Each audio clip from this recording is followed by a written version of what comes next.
Hello, puppies and kittens. Some time ago, round about the whole COVID thing, I had somebody that contacted me saying that he was then an unbeliever, living in amongst a bunch of religious fundamentalists, I guess it was. And then I got a message that he's a believer again, and so that's what we're going to be talking about. How did that happen, Joey? Welcome aboard. Do please Hey, walk how's it through going? your story. It's all right. It's all right. Thank you Yeah, very much. sure.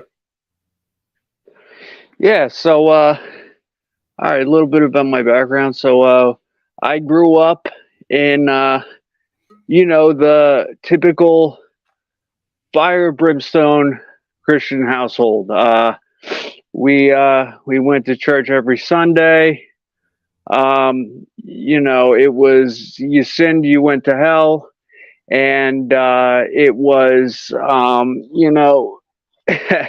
God's watching, you tell a lie, and you're going to hell. It was you give up something for Lent, you eat that thing for Lent, you eat that piece of chocolate you give up for Lent, you're going to hell. Everything was you're going to hell. And I lived in fear.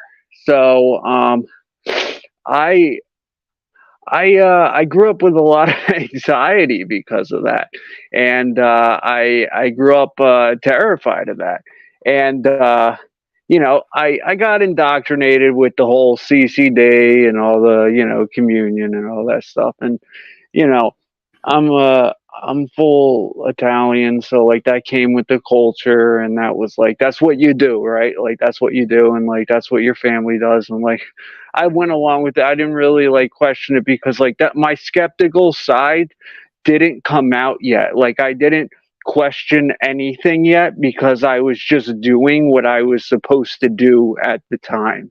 Um, when I started to go along in life,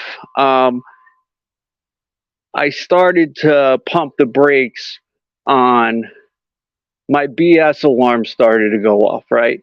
So I started to look at things like simplicity, like, okay, walking out of church, like stepping on an ant and being like, well, does that ant go to heaven? Or like walking out of church and seeing that priest and being like, him telling me to do 7 Hail Marys after my confession and being like, well, why not 8 or 6? What's the difference? Like I don't understand the difference. Like little things here and there. And like how did he fall upon 7? Like what was the magic number there? What was the equation he used there? And little things that would just like pique my interest, and I would like start to question these things, and so I started to do my own research, and they say obviously the biggest way to become an atheist is read your own book, and so I did. I started to read my own book, and wow, uh, holy shit. It was insane, the stuff that's in there. Um, Yeah, the I'll Bible tell you is right now. pretty Um, crazy. yeah, no, it's absolutely insane. I'll tell you right now, I'm a Christian, and the things I'm going to say right now as a Christian is going to piss a lot of Christian people off. Um, it it's I'll get to that, but there's a point you come across where I drifted. I think I transitioned into um, agnosticism because I went into that phase of all right. Well, no one really knows because I think I gave myself that fair. Um, well, I'm not going to dismiss atheism, like because I love how people say atheism is its own religion. That's craziness. Like it's just dismissal of theism. Like it's just not theism. Like it's atheism. Like it's craziness, but people will get hung up on that. It's bizarre, but I drifted into agnosticism, and I put my hands up in the air, said, I don't know. At this point, I don't know. I'm nothing. And, That's where I'm going to say I am at this point. And that's when I was messaging you, Arn, because I was like, my family's pretty pissed off about this because I've pulled out of the circle of trust of going to, when they were like, you come to church this Sunday, and I was like, yeah, I'm not really into that anymore. And they were like, what? And yeah, I just told them, like, I laid it out for them.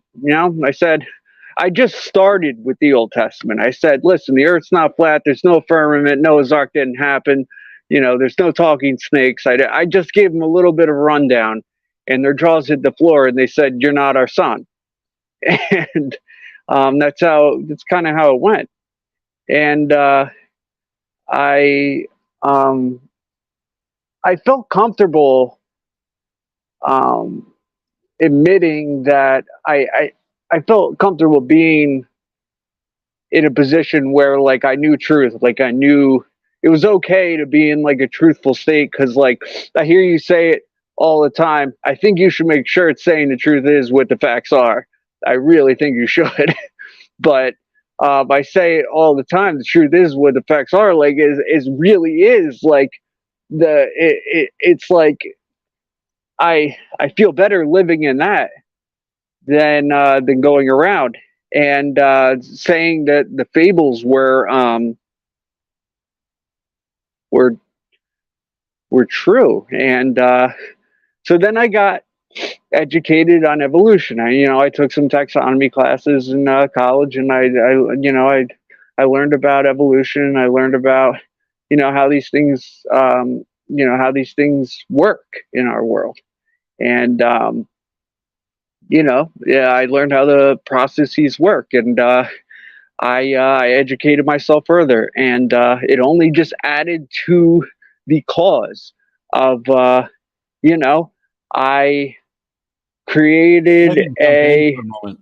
I was not Yeah, aware that I was not aware that anybody taught taxonomy classes. What school did you go Yeah, to? Albright in Reading, Pennsylvania. Wow, I was lucky to get paleontology at UTD. I didn't see anybody doing taxonomy. I would Yeah, love so to have done that. They do IDP classes, which are independent research classes, and they're like tiny, like 10-person classes, like over the summer or like winter, that you get like 1 credit for. And That doesn't surprise I me did at all. I'm sorry. taxonomy for 1 credit. Yeah, taxonomy Yeah, isn't a widely popular topic, though it's one of my favorite subjects, and always has been. yeah, yeah. Anyway, not to interrupt. It got me. Please continue. It got me. It got me a credit in college, so it got me farther. So I and so what had happened was, then I moved into atheism, and I really started. I watched a lot of your videos. I started reaching out to you more. I started watching you and Matt Dillahunty. I started watching Atheist Experience. I started really learning about every debate known to man. I started watching people. You watch all these debates, and it starts to get boiled down to, you can watch almost one debate and you've seen them all. Like evidence of God, there tangibly, there really isn't any. Like tangibly, like show, like all these people calling in tangibly, all you if you're to tell me right now, show me. Like I don't, like like it's just like nobody's gonna, like there's a book, and the book asserts itself, and that's it. And the book is written by people. So like that. But what happened to me that brought me back to Christianity, which I'm gonna,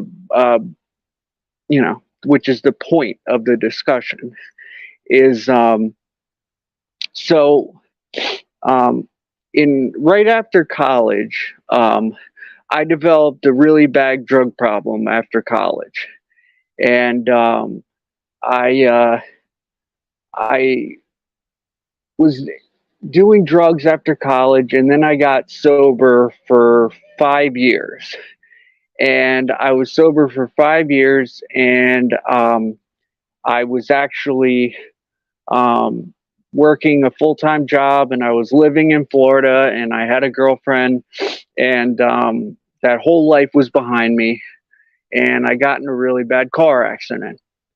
And when I got in a really bad car accident, they put me back. They put me on pain medicine, and they put me on pain medicine. And when they put me on pain medicine, it kind of, not kind of, it started the whole fiasco all over again. It put me back into that loop of wanting the drugs all over again. It put that demon back inside me per se, and it something that I thought was done in my life started all over again.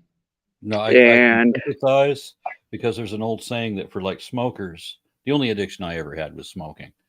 But quitting that was embarrassingly difficult for me. I thought I was stronger and mightier than that, and then quitting smoking proved to be a little bit more of a hurdle than I was, than I realistically thought. But there's an old saying that once you quit, that you're only a puff away from a pack a day. So if you ever cheat, and so now you're talking about they're giving you, I guess, morphine or something along those lines, and so yes, they were giving me there you are they again. were giving me Dilaudid. Yeah. Hmm. Yep. And I was a heroin user, and so um, when I got my accident, what had happened was, Aaron, I have. So if you see my hand right now, I have limited mobility in this wrist. This wrist, it's called radial nerve palsy. This wrist, so like you can pick this wrist up. This wrist doesn't pick up, so I can't pick that wrist up. Um, that nerve is the nerves in that wrist are just fried. So from my accident, those nerves are just dead. Um, so because of what happened, and I got 6 toes amputated actually. So I fell into like a really bad depression. They had me on pain medicine. It threw me back through a loop, and it started, what I thought was gone for 5 years. And you could imagine my family thought it was done. Um, Everyone in my life thought that was a different part of my life gone. Um, and it came back. And because your tolerance is gone, and you go, you come back to it. I don't know. I'm sure, you've seen mainstream news. It's not heroin anymore. Um, so what I ended up doing was not heroin. Um, and I died, like died. And I overdosed, and I, uh, I flatlined and died in the hospital. And my parents actually signed the papers uh, for me to die. So my parents came in and signed the papers that I was dead, and they were going to take my body away. And so before they were going to take my body away, my body just clicked on, and I just woke up. My heart just clicked on, and I just immediately popped up out of bed and just took a deep breath and popped up. And they were, it was actually on the news and stuff, and it was a big deal. And I was dead for a very long time. There was no oxygen to my brain, and I longer than any human should have no oxygen to their brain. And I have brain damage because of it. Like, it takes me longer to recall things now. It takes me longer to form sentences and stuff. Used to be a lot sharper and stuff, but um, I do. I should. I shouldn't have survived by any means. So But still, with that's all the not brain the damage and reason. everything, with all the brain damage and everything, I guess that would distinguish it from, say, a miracle. Because if it was a miracle, you wouldn't have suffered the brain damage. Yeah, well, yeah, and that is no reason why I'm a Christian. Not at all. The reason, Aaron, is what happened to me is when I died. Is this is what happened. All I know is this is I'm going to tell you because so when I was an atheist, my what I would say and a lot of people would say is God knows what it would take for me to believe in Him, and He would know sufficiently what it would take for me to believe in Him, and He would do so. Mm-hmm. And um, when I died, I didn't believe in Him, and I didn't even think about Him, to be honest. I didn't think about a God. I didn't have a reason to think about a rational God. There was no reason to. I was out of that game. I didn't live my life like that. When I died, um, I I'm sure you've heard a million stories of people meeting people and stuff, but I'm going to tell you my experience on what happened. When I died, I went to a place that I will describe as hell. I went to a place that felt like a billion, like it felt like infinitely far away. It just felt like it was infinitely far away. And it felt like the worst feeling I could ever feel in my entire life. And my first thought when I ever thought of heaven and hell was, how could heaven feel good and hell feel bad? Because how could there be dopamine and serotonin and all of that in heaven and hell? Like, how could there be any type of neurotransmitters in heaven and hell? How could you feel things in heaven and hell? But when I tell you, I felt a wickedness in this hell that I've never felt in this place. It was the most sad. It's unbelievable how it felt, and it was miles, and it was just as far as the eye could see of just faceless people. Just some people. It just looked like some people had been there forever and So it gave was up. pretty much exactly what you had been conditioned to expect from your upbringing among the fundamentalists. Yes, except no, there was no fire. There was no one's on fire, none of that. Um, but I was pulled out of there, but not by Jesus. I was not pulled out of there by um I wouldn't say Jesus. I was pulled out of there by a light figure. And I spent time with that figure. And I asked that figure, um, why make a book so valuable? Why make a book with so much wrong in it if we expect it to be so right? And this figure basically told me to just remember I can stay there if I want. He's not making me come with him. And I basically, I obviously, any sane person would be like, get me out of here. But I said, no, please take me with you. And, um, but he brought me into like a light room and kind of like put his hands on my head. And I kind of like, I got like answers to questions.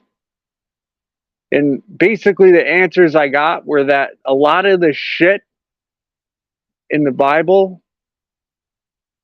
that I thought was bullshit is really bullshit. And a lot of the gospels are true. And you just got to make the distinguish, like, there's a lot of distinguishes. And I think that it's not so cut and dry. Like I think like aren't like I've really come to like learn like I don't think it's so like if you just believe you go to heaven and if you don't you go to hell. Like I don't think it's that way. Like I know it says that and this is gonna piss a lot of Christians off because they're like, no, it's that way. Like I don't think it's that way. Like I just don't like I think it's like I think there's a lot more like hold on. I don't know. The way that I was explained to when I went to this place was that there's a whole group of people that care about all of us and they want us to not go to that place. And this person or this entity that pulled me out of there wants me to help those people to not go to that place. And I know that this goes against everything I stood for a year ago. Everything. But it was so real that it feels like if I were to slap that in the face, it feels like then what would I possibly like what then I could be damning myself. Like if that were to happen to you, Art, and you wake up, how do you deal with that? Having had a number of paranormal experiences, both as a reborn Christian and as a neo-pagan spiritualist, I have come to distrust my own personal experiences and faculties more than anything else. I have had a number of profound experiences that were not entirely subjective; they were shared with other people, and I thought surely that whenever I find those people again, if I ever do meet those people again, that they'll be able to confirm these experiences that I so vividly remember sharing with them. Through the magic of the internet, I was able to contact people that I've known since high school or whatever that I hadn't seen in decades. And the two most important people that I sought out to verify these experiences when I began to question my own beliefs, when I began to realize that the things that I experienced didn't make sense and really don't fit with reality. But I'm going to get the confirmation from the other people that shared those experiences with me. And not only did neither of them, when I finally, because there's ways to look up people you knew in high school and all like that. There was ways to, or at least there was a decade ago, there was ways to contact people that you used to know. Neither of them believed, or neither of them remembered these events the same way that I did. Neither of them remembered them at all. So where I'm looking for complete confirmation, Really? yeah, no memory whatsoever. The girl that got me involved in transcendental meditation, who the guy was, he was a druid at the time, and we were very much into, again, the transcendental meditation, but also just other aspects of what would we call now occult spiritualism, things that I remember so vividly, all these experiences that I had that I once so proudly bragged about. I began to realize that they don't make sense. They don't comport with anything in reality. And so when I check with these people, I'm expecting that they're going to both confirm that, yeah, I remember when this most significant event in your life happened. The thing that was so important to you that you based an entire belief system and life's mission on this event. Yeah, I remember that thing exactly the way you did. But no memory of it at all. Neither of them. So not only I have to wonder, we spent weeks talking about this. This was so dramatic. This was such an important part of my. How could this not be in your memory whatsoever? Both of them, where they used to be super spiritual back in the day, both of them, hardcore rationalists, don't believe in anything on faith anymore. Nothing supernatural, none of that. Both of them. Wow. So, what I want to suggest to you is there's a number of correlations with addiction and religiosity. So that prayer Absolutely. and other religious activities have a link to, you mentioned serotonin earlier. There's things that you can do as religious activities that activate the same parts of the brain as do addictive drugs. So that very often, whether you give up heroin or whether you give up smoking, by the way, it's essentially the same kind of a dopamine thing that goes on with both of those most addictive of all drugs. But believe it or not, tobacco has a strong bond with heroin in how addictive it is for the way that it affects the mind, for the way that it produces. I can't remember if it's serotonin or dopamine. Honestly, I can't remember, but I've got a couple of studies I could share with you as far as when you get out of drug addiction and into religion, you're kind of trading one addiction for another one.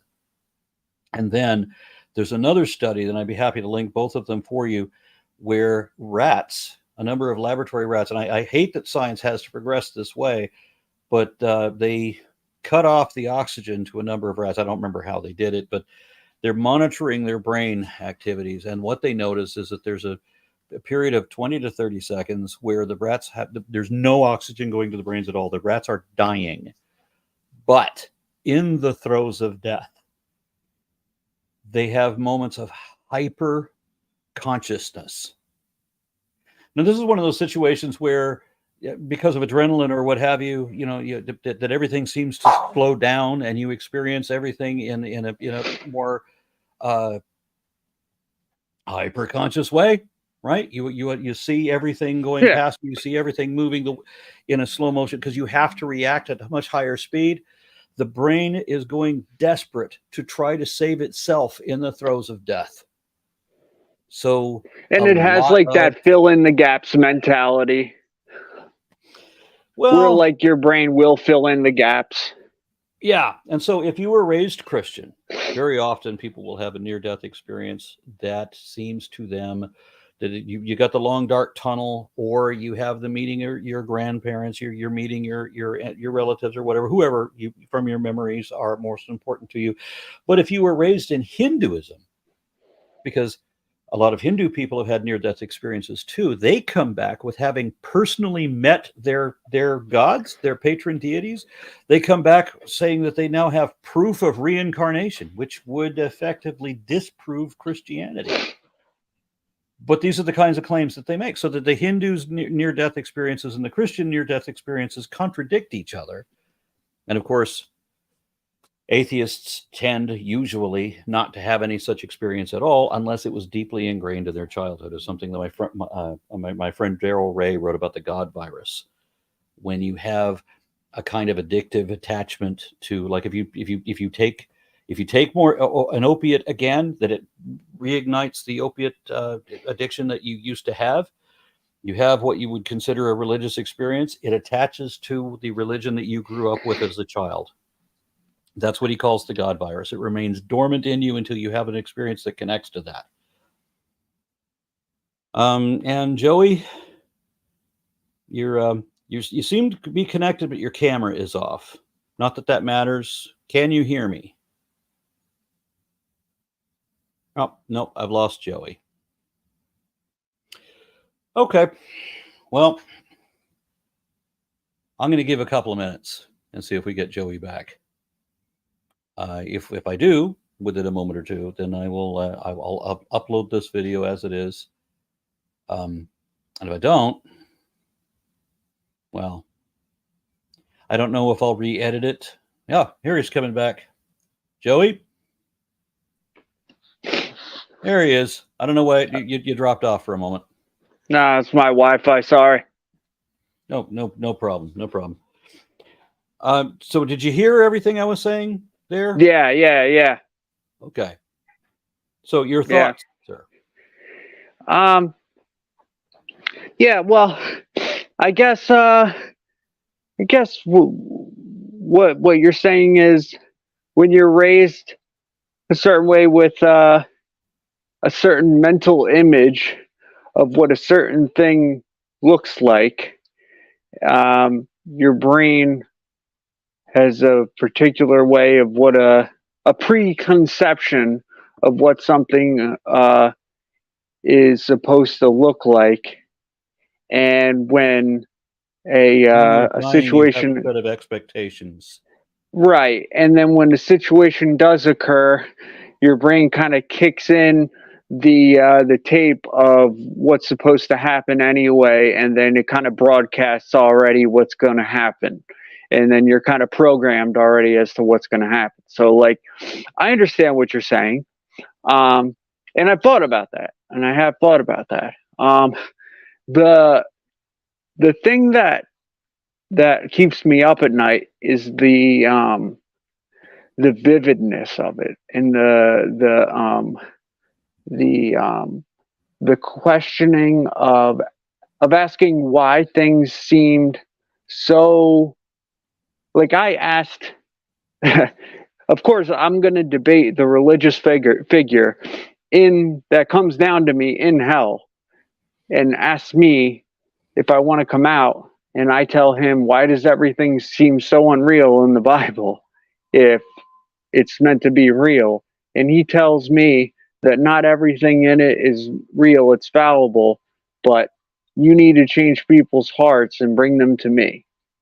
And I listened. Like, I don't know, something about that grabbed me, and every ounce of me in the past would be like, this is bogus. But something about that, the way this entity said it, because mind you, I didn't see heaven. I didn't even see Jesus' face. I didn't see mind, like, based on what you just said, I have a preconception of what Jesus looks like, or what Jesus is supposed to do or act, or how that whole situation went. None of that kicked in. I didn't have an experience with Jesus. I just had some type of light figure experience where you could say it's an angel experience, whatever. Translucent figure glowing. But rescued me out of this depth of darkness. Um, but it it shocked me into a place of rereading the Bible from a unbiased place of, okay, instead of reading it where I have to prove everything wrong or prove everything right, how about I just read it knowing there's some shit that could be wrong? And I did. I read it thinking, all right, well, this shit's wrong. This shit's wrong, but this could be right. Yeah, I think slavery's fucked up. Like, like, yeah, I do. Like, I'm not gonna sit.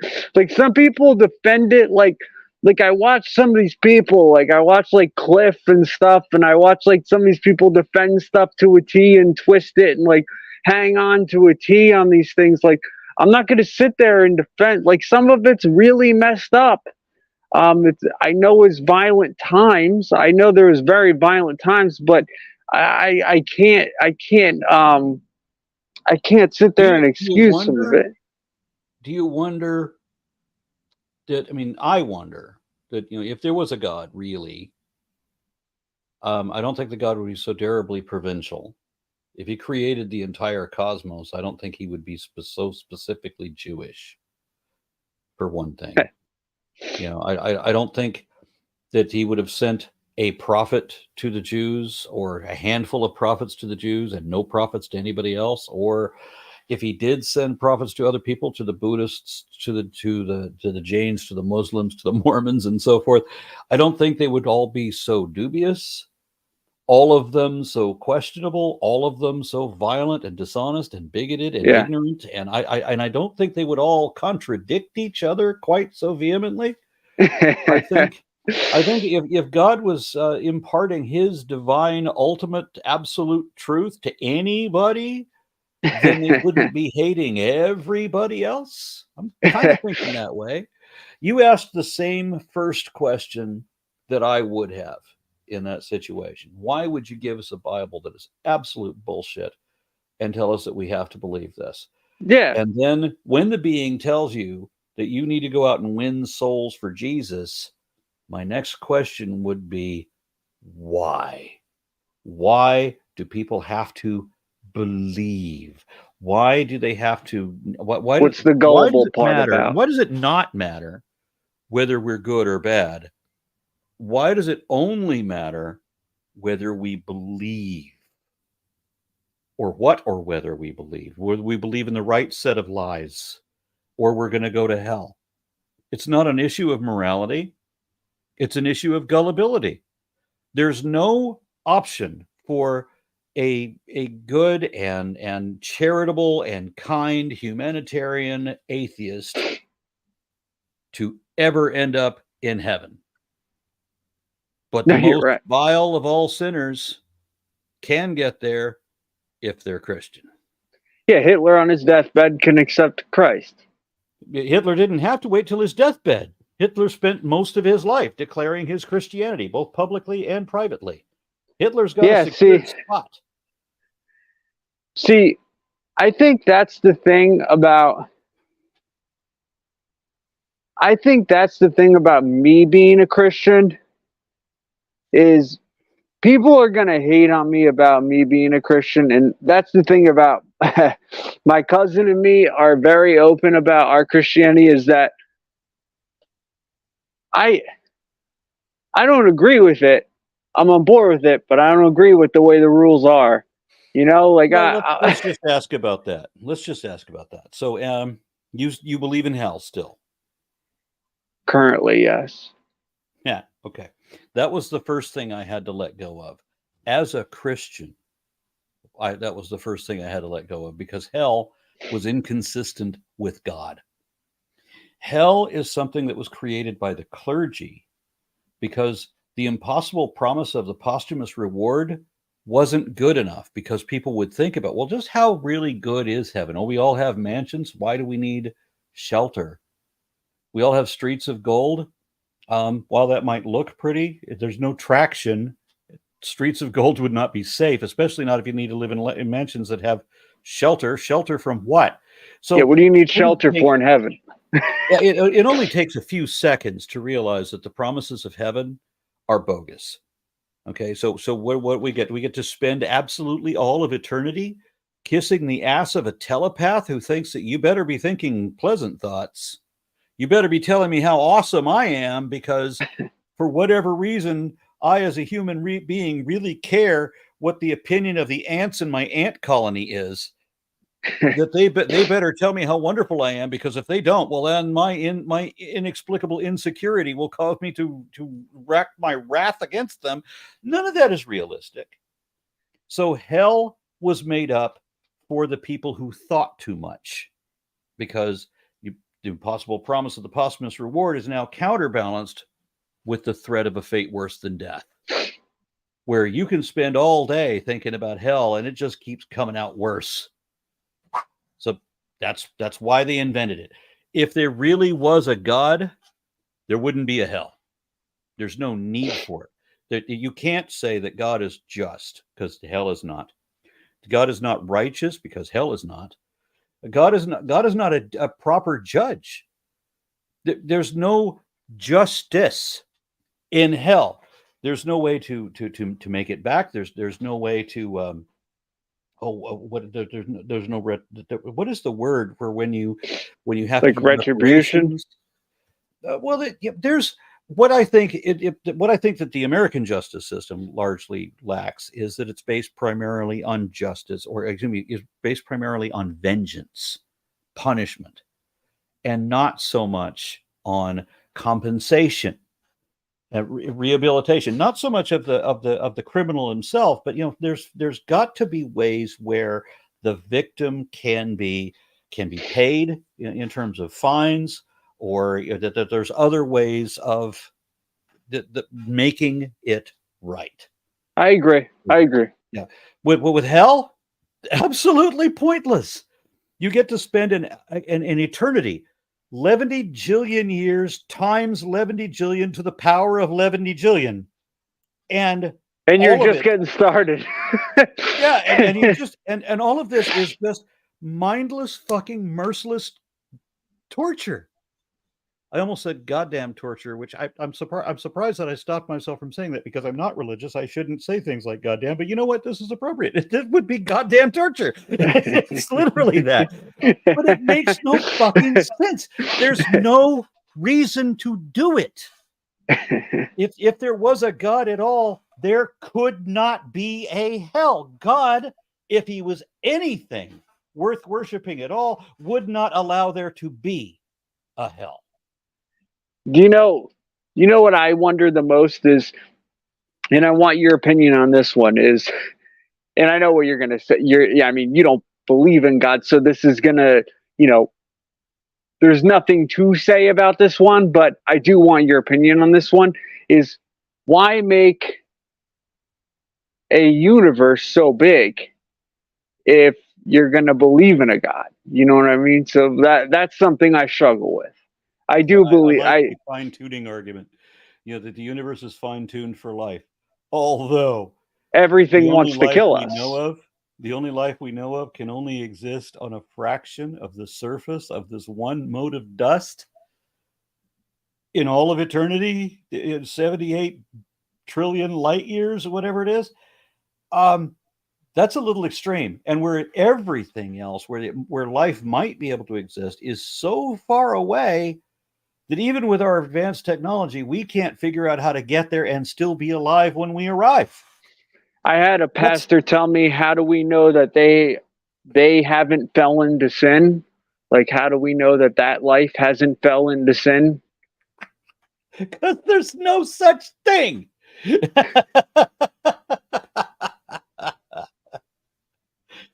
There is pro-social and anti-social. I had to throw it your way. I had to tell you that. Yeah. All right. So I obviously have huge difficulty. I mean, for me to be where you are, the first hurdle would be that you'd have to show me that magic exists. By which I mean the supernatural, miracles, the paranormal, that things like what we see in the movies of Gandalf and Spock and Hermione and Obi-Wan, that the things that they can do. Show me that people can do these kinds of things reliably. Show me faith healers working in hospitals. Show me, anybody that can, the mind meld that Spock can do, any of these kind of things where you can do it under reliable circumstances. Even if science can't explain it, we can verify that it's real, right? Yeah. That's number one.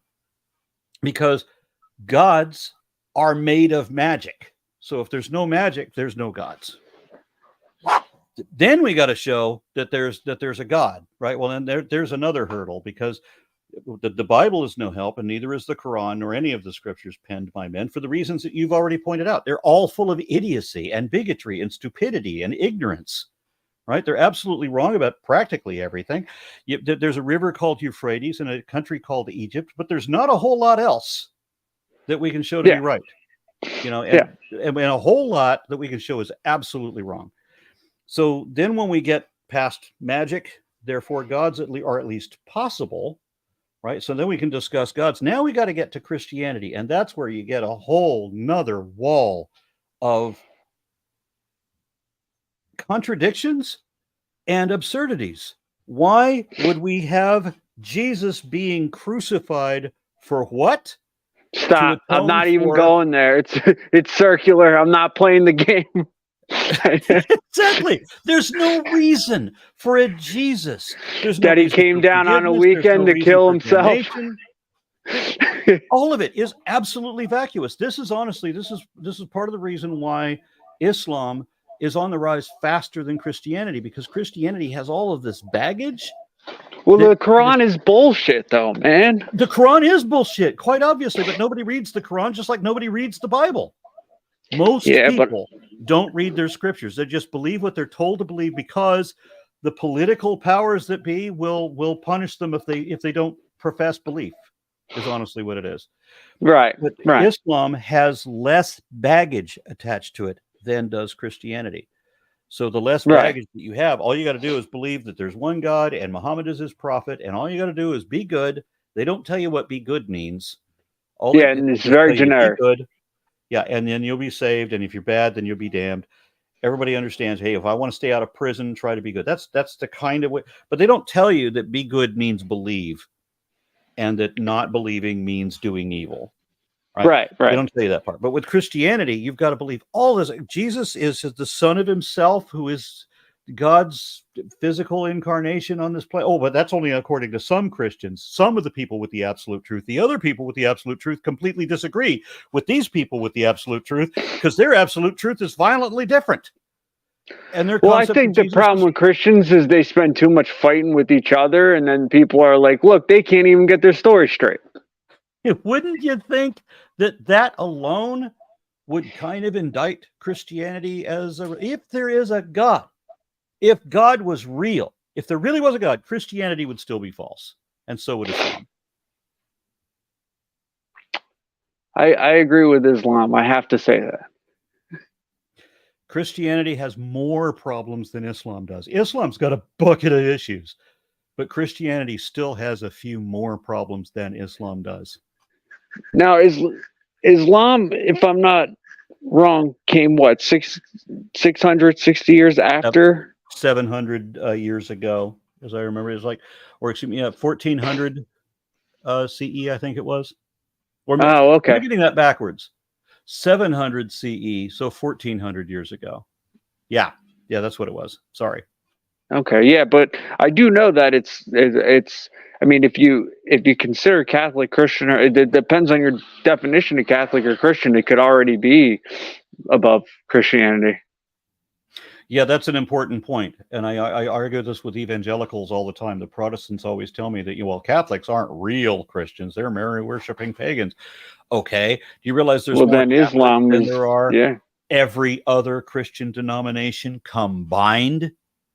They don't realize that. So what is the world's leading religion? They'll want to say Christianity. Well, no, that's only because of Catholics. If you don't accept Catholics as being Christians, well, then Islam is already the dominant faith. Islam is already the world's leading religion.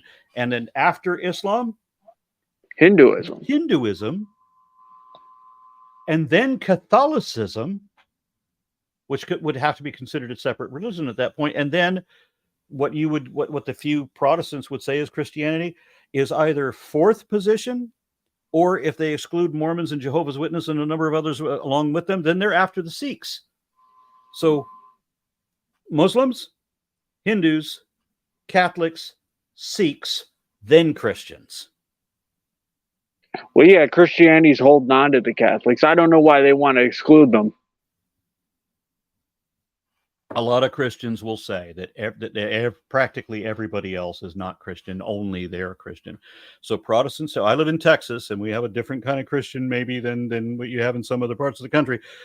But here in the South, we got an awful lot of people that say that Jehovah's Witnesses and Mormons and Catholics and a bunch of others are not true Christians, and they're all going to hell. You got serious Christians down there. Yeah. Seriously insane. You ain't playing down there, boy. Driven more by their hatred and prejudice and bigotry than any kind of turn the other cheek kind of love. Nothing that Jesus ever taught, supposedly. Yeah, no, I'm in Jersey. Like, they go to church on Sunday. They just pay, they go out for Easter, and they'll give up something for Lent, and that's all they do. Down in Texas, they're scolding people. The problem I have with the Southern Christians, the type of that I'm talking about, is when they profess their values, their Christian values. Go back and try to write up a list of what those values are. Almost all of them are bigotry. They're prejudice against other people. They're prejudiced against gays. They're prejudiced against other ethnicities or what have you. That's it. Values equals prejudice. So it's a religion. Yeah. First of all, it's a death cult. Honestly, it very often people have told me that life is not something to be enjoyed. It's not something you should enjoy. It's not something you can enjoy. It's something you have to suffer through to get your reward. So you have to begrudgingly grind through this horrible existence that you're required to have before you can reach heaven. So I'm sorry, those people who believe that way, Christianity is a death cult. It celebrates death. Everything you get is after death. We might as well kill yourself.